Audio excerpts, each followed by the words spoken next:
Hello students, online classes में आप सभी का एक बार फिर से स्वागत है। चलिए आज की क्लास स्टार्ट करते हैं। तो आज का जो हमारा पहला टॉपिक है वो है कोफैक्टर या सहगुणनखंड या सहखंड किसके, किसी मैट्रिक्स के। अब माना हमने हमारे पास कोई एक 2x2 का स्क्वायर मैट्रिक्स है, 1 2 3 और 4। ठीक है भाई, ये एक स्क्वायर मैट्रिक्स है जिसका ऑर्डर 2x2 है। तो अब मुझे कोफैक्टर निकालने हैं, सहगुणनखंड निकालने हैं किसके, इस ए मैट्रिक्स के एलिमेंट्स के। ध्यान से सुनिएगा, कोफैक्टर निकालने का पैटर्न क्या है। अब ये आपका जो 1 है ये किस प्लेस, इसका ऑर्डर कितना है, A11।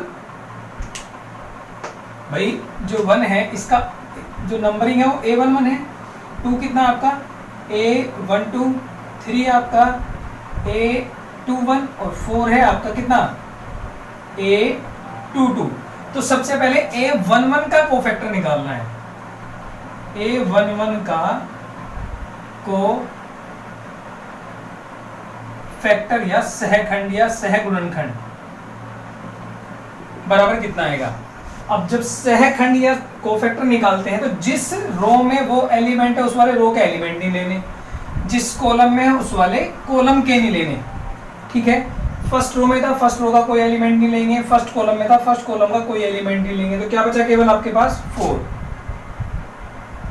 आगे बात समझ में, ये आपके A11 का कोफैक्टर हुआ 4। नेक्स्ट है आपका A12 का कोफैक्टर या सहखंड कितना बैठेगा। अब देखिए A12 पे कौन है 2, तो 2 का कोफैक्टर कौन बैठेगा, फर्स्ट रो में फर्स्ट रो का कोई एलिमेंट नहीं, सेकंड कॉलम में सेकंड कॉलम का कोई नहीं। अब आपका कोफैक्टर कौन बचा, केवल 3, ये आया आपका 3। ठीक है, इसके बाद A21 का कोफैक्टर या सहखंड बराबर, अब देखिए ये सेकंड रो में तो second row cancel, first column में फर्स्ट रो का कोई एलिमेंट नहीं, तो क्या बचा आपके पास, केवल 2 बचा। तो इसका कोफैक्टर आया आपका 2। नेक्स्ट है आपका A22 का कोफैक्टर या सहखंड बराबर कितना आएगा। अब देखिए A22 पे कौन है 4 सेकंड रो में है और सेकंड कॉलम में है, तो फर्स्ट रो के फर्स्ट एलिमेंट का तो कोई लेना देना ही नहीं बचा, तो इसका कोफैक्टर कितना आया आपका 1। ठीक, कोफैक्टर निकालने आएंगे। अब इसके बाद इसमें यहाँ पर हमें प्लस माइनस के साइन भी लगाने होते हैं। तो प्लस माइनस के साइन लगाने कैसे लगने, इसका ध्यान सुनिएगा जरा ध्यान से। ये जो हमारे नंबर ऑफ प्लेस होते हैं ये, इनको देखना है। ये A11 है तो आपको 1 को ऐड करना है। 1 और 1 कितना बना 2। अगर आपका इवन बने तो प्लस का साइन, अगर ओड बने तो माइनस का साइन।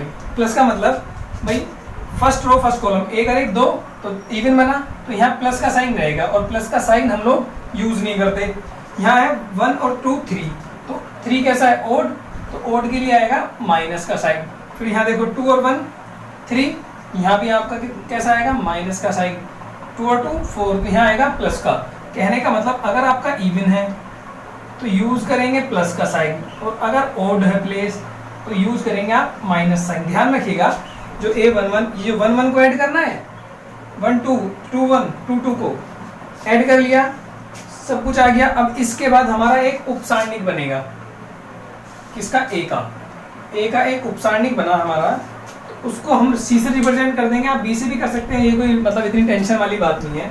तो C से करते हैं क्योंकि C आपके आगे जब हम क्वेश्चन करेंगे तो वहाँ पे हेल्प करेगा। तो C बराबर हो जाएगा हमारा, अब जो उपसारणिक बन के आएगा A11 का एक जो था 4, A12 का माइनस के 3, A21 माइनस के 2, A22 और आपका आ गया ये 1। ठीक है, ये उपसारणिक बन गया इसका सब डिटर्मिनेंट। अब इसकी हेल्प से हमें एडजॉइंट निकालना है जो हमारे इनवर्स वाले फॉर्मूले में काम करेगा, जो हम आगे अभी लेक्चर जो होगा उसमें पढ़ेंगे। इसके बाद होता है एडजॉइंट ए। ये जो हमारा मैट्रिक्स था A, इसका एडजॉइंट A कितना बैठेगा, एडजॉइंट मैट्रिक्स होता तो ये एडजॉइंट मैट्रिक्स है, एडजॉइंट मैट्रिक्स ऑफ A। लेकिन इसको हम शॉर्ट में लिख देते हैं, इतना ना लिख के इसको लिखते हैं एडजॉइंट ए पढ़ा जाएगा, ये एडजॉइंट मैट्रिक्स ऑफ ए या एडजॉइंट ए। एडजॉइंट ए क्या रहेगा, ये रहेगा सी का ट्रांसपोज, सी का ट्रांसपोज करना है तो एडजॉइंट ए आएगा आपका, वो आएगा सी का ट्रांसपोज।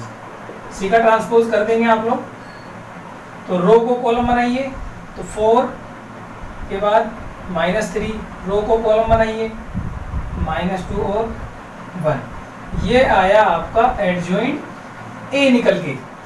ठीक है, यहाँ तक बात समझ में आई। तो कोफैक्टर क्या करता है, जब किसी स्क्वायर मैट्रिक्स के आप कोफैक्टर निकालते हैं उसके बाद एक मैट्रिक्स बनता है हमारा सब मैट्रिक्स, उस सब मैट्रिक्स की हेल्प से हम लोग एडजॉइंट ए निकालते हैं। और इस एडजॉइंट का जो यूज होगा, अगर मैं अब ए इनवर्स निकालने लगूं तो ए इनवर्स कितना आएगा, 1 determinant A into adjoint A. ये मेरा हमारा ए इनवर्स का फॉर्मूला होता है। तो आपको एक तो डिटर्मिनेंट निकालना है, ठीक, डिटर्मिनेंट निकालना हम लास्ट वाले लेक्चर में सीख चुके हैं कि डिटर्मिनेंट कैसे निकालते हैं किसी मैट्रिक्स का, स्क्वायर मैट्रिक्स का। और एडजॉइंट ए निकालना हमने यहाँ पे सीख लिया। चलिए इसके साथ के साथ हम ए इनवर्स भी निकाल लेते हैं। हालांकि हमें पहले ये निकालना था कि इन्वर्टेबल है नहीं, अगर अभी तो मुझे कोफैक्टर सीखना था, लेकिन अगर वो आपसे ए इनवर्स पूछे तो सबसे पहले हमें डिटर्मिनेंट ही निकालना है, क्योंकि अगर वो आपका डिटर्मिनेंट जब हम निकालते हैं तो हमारे 2 टाइप के मैट्रिक्स बनते हैं। 2 टाइप की वैल्यू आती है ना, एक बार तो 0 के बराबर और एक जब नॉन जीरो होता है। ठीक, तो वहां पे अगर किसी मैट्रिक्स के डिटर्मिनेंट की वैल्यू 0 आ गई, इसका मतलब वो सिंगुलर बन गया। अगर सिंगुलर बन गया तो फिर उसका इनवर्स पॉसिबल नहीं है, और अगर वो नॉन सिंगुलर है तो इनवर्स पॉसिबल है। अगर मैं हम लोग इसका इनवर्स निकालें तो ए का डिटर्मिनेंट कितना आएगा, इधर निकाल लेते हैं। डिटर्मिनेंट ऑफ ए आ जाएगा आपका 1 2 3 और 4, तो वैल्यू निकाल लीजिए 4 और माइनस के 3 दूनी 6 बराबर कितना आएगा, -2, जो बराबर नहीं है 0 के। इसका मतलब इसका इनवर्स पॉसिबल है। भाई ए क्या है, ए इज इन्वर्टेबल, मतलब ये व्युत्क्रमणीय हो गया ना, सिंगुलर। अब सिंगुलर हो गया तो इनवर्स पॉसिबल है। बस हमारे पास डिटर्मिनेंट ए का डिटर्मिनेंट की वैल्यू ये रही, एडजॉइंट ए ये रहा, तो इनवर्स कितना हो जाएगा, -1/2 इंटू 4 -3 -2 और आपका 1, ये हमारा ए इनवर्स हो जाएगा। कहने का मतलब जो हमने लास्ट लेक्चर में सीखा कि डिटर्मिनेंट कैसे क्यों निकालते हैं, अब हमने कोफैक्टर की हेल्प से सीखा कि एडजॉइंट ए क्यों निकालते हैं। इन सबका जो रीजन, इन सबका जो मोटिव है वो हमारा मेन मोटिव है कि हमें ए इनवर्स निकालना है। ठीक है।